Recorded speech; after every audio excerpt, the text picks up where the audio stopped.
In war, information is everything. Knowing where the enemy is, knowing where they're going, and knowing it before they know you know it. It's September 1862 during the American Civil War. One army accidentally handed the other army that exact kind of information.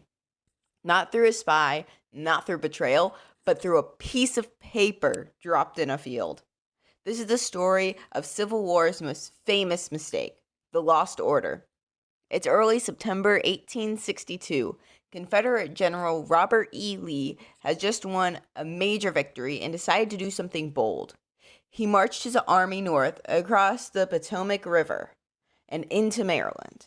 His goal is simple but risky: to take the fight onto Union soil, secure supplies, and force the North into a decisive battle. But most immediately, Lee runs into a problem. Two Union garrisons at Harper's Ferry and Martinsburg are sitting directly in his path.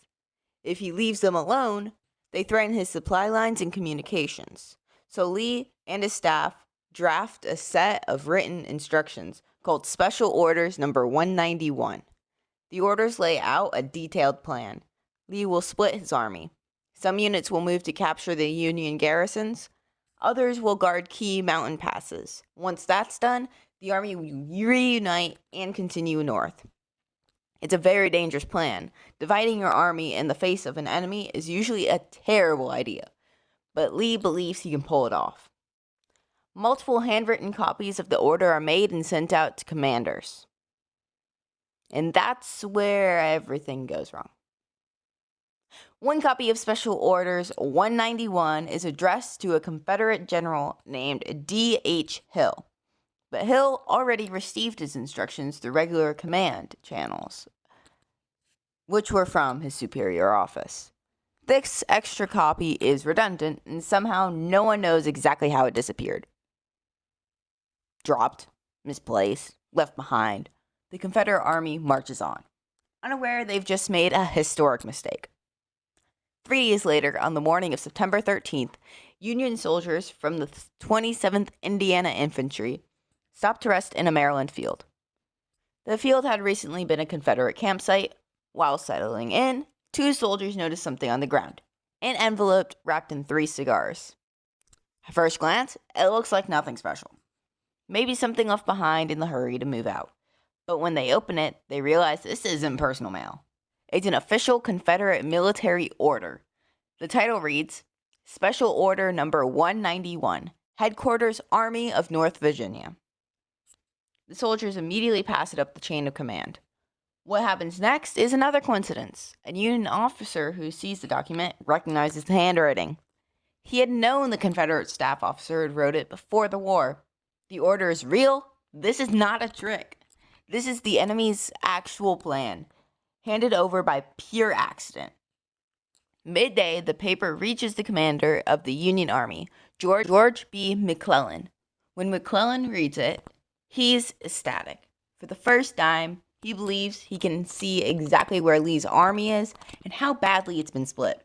According to several accounts, McClellan famously boasts that with this paper, he should be able to defeat Lee once and for all. This is the kind of intelligence commanders dream about. The enemy's movements, their routes, their timing, all spelled out. But here's the part that makes the story legendary. Even with this incredible advantage, the ending isn't simple. McClellan doesn't attack immediately. Hours pass. Nearly a full day slips away. Meanwhile, news leaks to Confederate side that something is wrong. Lee learns, or at least strongly suspects, that the Union has seen his orders. He rushes to adjust. Confederate forces are moved to block mountain passes, buying time for scattered units to regroup. Within days, the 2 armies clash at South Mountain. Historians still debate how much the Lost Order truly changed the outcome. Some argue it gave the Union a priceless advantage. Others say hesitation and caution blunted its impact. What isn't debated is this one fact. One of the Civil War's most critical moments came down to a single piece of paper that wasn't where it was supposed to be. Special Order 191 didn't survive because it was a brilliant plan. It survived because it was lost. Because someone dropped a piece of paper. because someone else noticed it, and because history sometimes turns on the smallest accidents imaginable. A lost order, a few cigars, an entire army exposed. That's the lost order of the Civil War. This is what Order 191 said. Special Orders Number 191 Headquarters, Army of Northern Virginia. September 9th, 1862, the Army will resume its march tomorrow, taking the Hagerstown Road.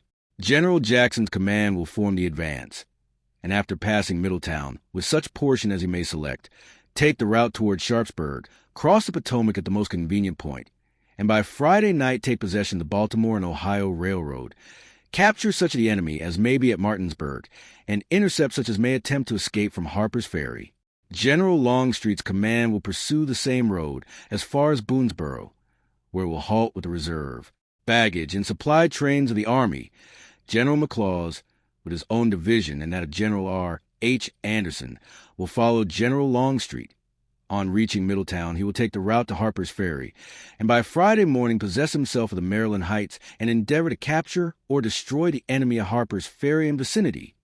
General Walker, with his division, after accomplishing the object in which he is now engaged, will cross the Potomac at Cheek's Ford, ascend its right bank to Lovettsville, take possession of Loudon Heights, if not already occupied by the enemy, and, should the commander of Harper's Ferry attempt to escape by Monday Road, intercept him or position himself on Monday or Tuesday on the crest of the mountain, or such other point as may be sufficient to intercept him or position himself to cooperate with General McLaws and General Jackson in the capture or destruction of the garrison at Harper's Ferry.